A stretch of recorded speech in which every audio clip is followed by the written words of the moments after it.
Your emergencies in life should not stop you from creating a successful business.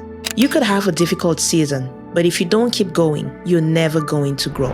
Listen to the stories of successful entrepreneurs who overcame extraordinary personal and professional challenges to build thriving businesses. From a mom navigating dealing with a newborn and major surgery, to a small RV parts company that was stuck at a certain revenue level, and what they did was simply implementing strategic pricing strategies, and they went from where they were to building a hugely successful business. These stories demonstrate resilience and the relentless pursuit of excellence. Enjoy! One of my favorite client transformations was one of my clients. She was a mom. She had her second child. When I met with her, she had a newborn, right? So if you're a mom, you know how crazy the first couple months of handling a newborn are. She was also planning to go into surgery in the next couple months, like a major surgery. And she still had a full-time job. So I don't think her maternity leave was that long, and she was still building her business. She had two businesses. She was a money coach, and she also had a exfoliating skincare line. I think a lot of accountants and money coaches have this side business on top of the other business that they have. And at that point, she came to me kind of the second kind of client journey I talked about, where she was just ready. Like nothing had really worked for her. And we've been in communication for a while. She had worked with me before, and she's like, okay, I need help.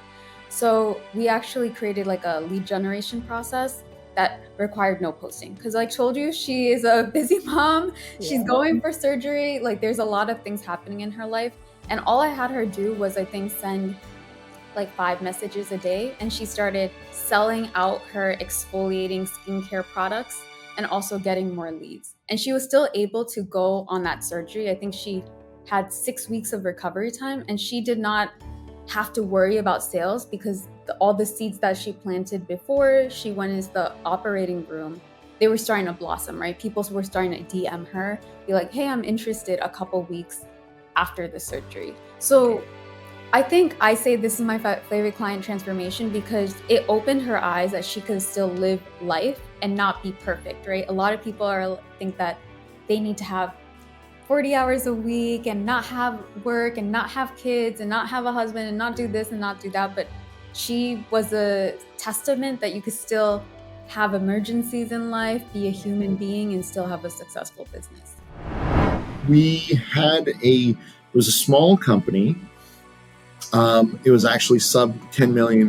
So, now we deal with companies of all size, but a lot of companies are pretty big in terms of their revenue base. This one's kind of unique. And they were a small company out of Winnipeg. They were producing RV parts. Okay. And what we had done a talk they were kind of in the CEO self-help group, and we had done a talk on the importance of pricing, and they had approached us and said, hey, what about us? How would we do something like this? And we had never worked in that industry before, never had kind of touched that business before. What we did was we went in and essentially we looked at 3 things. We said, okay, let's get an understanding of who your competitors are. Let's get an understanding of how your financials are, and let's get an understanding of your customers. And the customers was the biggest thing, honestly. So we saw that they were competing with a lot of cheap stuff out in the market. Okay. And what we were able to find by looking at various sources, talking to their customers, talking to people who redistributed their products, was that there was a lot of value that they were bringing to their customers in that I didn't know this before, but when certain parts in your RV get broken, people who own these RVs, they're like second homes. In a lot of instances, they have more pride in these second homes than anything. They're absolutely meticulous in how these things are maintained. So when these parts get broken, it's not often clear what part you need to replace it. There's a lot of alternatives out there in the market.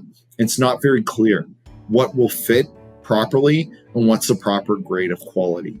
So this organization had invested an incredible amount to not only help users with what will fit their product properly, but to even help them kind of step through that incredibly complicated journey and make sure that they have everything they need to install the product. Once we came to this understanding, we looked at what the competitors were delivering, the price points that they were at, and the quality that they were delivering versus what we were doing. We could really, with confidence, instill, hey, these are the price gaps that we can command in the market, which were much more substantial than we would ever think about. And here's how we message that and help not only our channel partners understand that and how it makes much more sense to sell our products and it's going to be much more lucrative for you, but also drive your customer engagement. But here's how we actually message that to customers and communicate that to customers. And what was interesting for us is not only with taking such a substantial shift in the pricing structure and how substantial the profit improvement was to the organization, but the volumes improved as well. So more customers were coming into the fold because we more deeply understood what the customers' needs were and how to communicate with those customers. And we were reinforcing that with the pricing. It really helped us.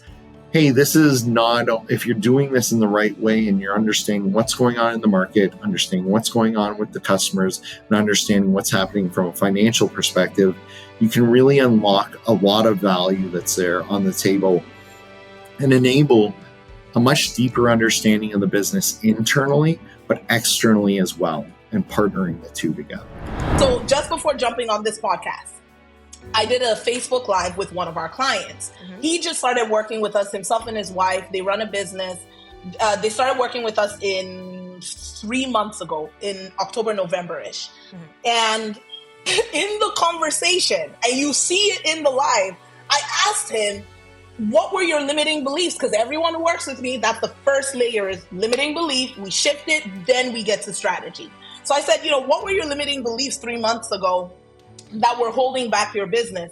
And it genuinely took him 3 minutes to remember how his brain was viewing the world and operating 3 months ago.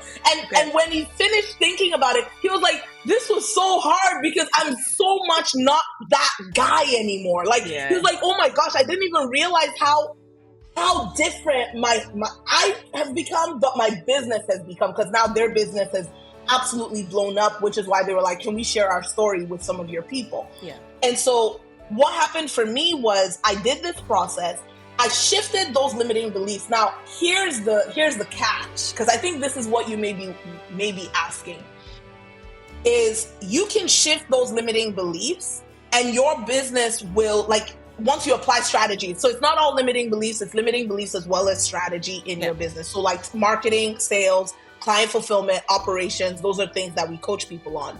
But you shift the limiting beliefs, you apply the strategy, and then there's going to be new limiting beliefs for your new level. Right. What do I mean?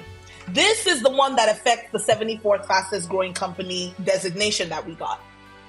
One thing I learned in scaling as fast as we have is that the limiting beliefs between we ain't making no money to 150,000 was what I had in the beginning. I can't have more than enough money, otherwise I'm going to be pulled away from God, and he's my top value, blah blah blah.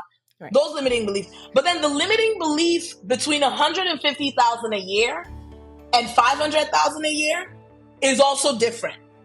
The limiting belief between 500,000 a year and 2 million a year is different. The limiting belief between 2 million a year and 10 million a year is different. You literally, for every level that your business is multiplying into, your brain has to do this process. So every single year, myself, all of my clients, well, the ones that will do it, most of them, will do this program, Money Mindset Shift, over again once we know what the next level play is. So even for me, every year I take 7 days in the beginning of the year alone with God, and I will say, okay, what's the goal for this year? What are we going to do financially? What's the level of impact we're going to have? How many lives are we going to change? And then once I've designated all those things, then I sit with my brain. Right. And I'm like, okay, great. Now what are the limiting beliefs that come up when I look at this? And it's just so different every year for me, which I just think it's incredible the way that God has built our brain. But it's also incredible how our brains, like, there's so many layers to freedom. Because for me, running a business isn't just about making money. Running a business is seeing your level of potential, your level of like changing the way you're showing up in the world, changing the way that you think. Business is like the ultimate personal development process you could ever put yourself through, because it forces you to interface with the world, to interface with the market, to lead teams and learn leadership, and then to learn self-leadership. How do you lead yourself in the midst of everything that you got to get done? It's incredible. For more insightful conversations with entrepreneurs, check out this video right here. I think you'll love it. Continue to enjoy, and I'll see you there.